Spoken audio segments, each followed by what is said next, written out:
రైతులు చెప్పే విధానం అంటే ఈ ఏర్లు కూడా ఇట్లా అవి నీళ్ళలో పోతాయి అంటూ ఉన్నారు. ప్రాసెస్ కూడా ఇబ్బంది అవుతుంది కాబట్టి దీన్ని ఏం టెక్నాలజీతో చేస్తారో కొంత చేశారు. తప్పనిసరిగా నేను కలెక్టర్ కూడా రిక్వెస్ట్ చేస్తూ ఉన్నాను, ఇదేందో చూసుకొని ఇంత దరిద్రం నేను ఇంత ఉంటుంది అనుకోలేదు, ఇంత ఉంది కాబట్టి ప్రతి దగ్గర ఏ చెరువులు ఉన్నాయో నిర్లక్ష్యం చేయకుండా మనం తీసేయడానికి ప్రయత్నించాలని నేను రిక్వెస్ట్ చేస్తున్నాను.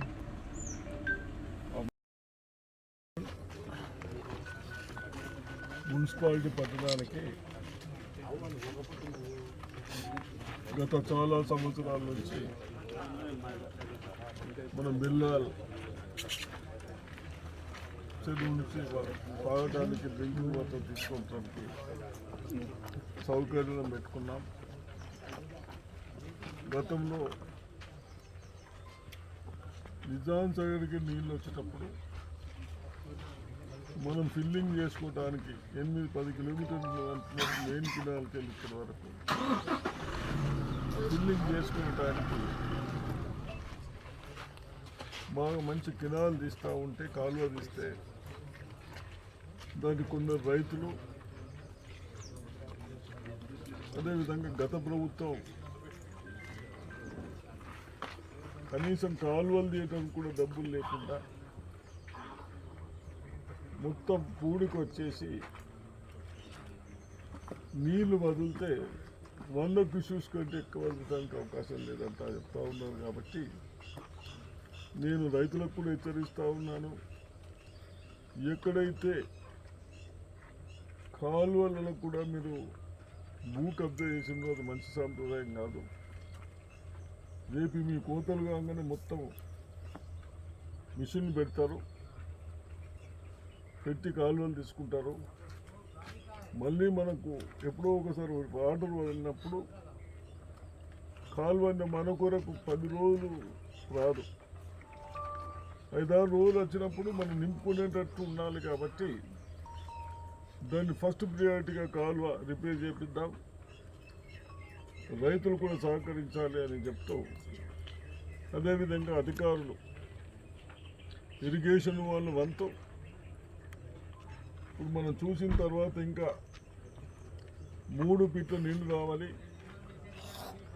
తప్పనిసరిగా గ్రౌండ్ వాటర్ కిందికి నీళ్లు పోకుండా, బూడిద నీళ్ళు రాకుండా ఈసారి మనం పై నీళ్ళే మంచి నీళ్ళు తాగడానికి ప్రయత్నం చేద్దాం, తాగిపిద్దాం. ఒక 5-6 డేస్లలో మొత్తం బిల్లాల చెరువు నింపుకొని మంచి డ్రింకింగ్ వాటర్ ఇద్దాం.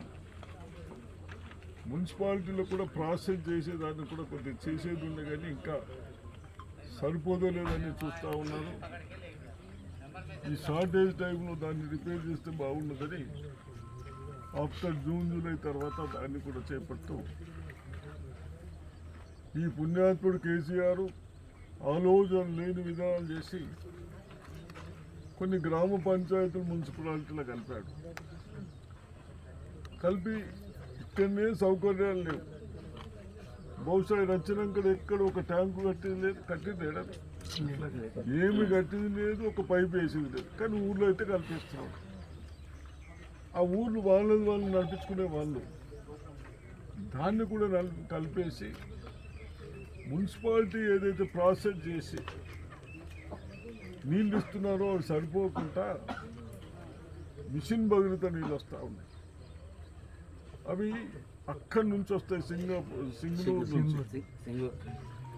సింగనూరు నుంచి వస్తాయి. కాబట్టి 2 డేస్ క్రితం పైపులు ఏదో ప్రాబ్లం వచ్చిందని బంద్ చేసిండ్రు, నేను రిపేర్ చేసిండ్రు. బహుశా ఇలా ఈవినింగ్ వరకు మనకు వాటర్ వస్తుంది. దాని మీద డిపెండెన్స్ తక్కువ కావడానికి ఇంకా మనం ఒక 4-5 months తర్వాత అది బాగా రిపేర్ చేసుకొని అది వచ్చినా రాకుండా మన మున్సిపాలిటీ నుంచే నీళ్ళు వచ్చే విధంగా చేసుకుందాం. అప్పటి వరకు రోజు 2 సార్లు ఒకసారి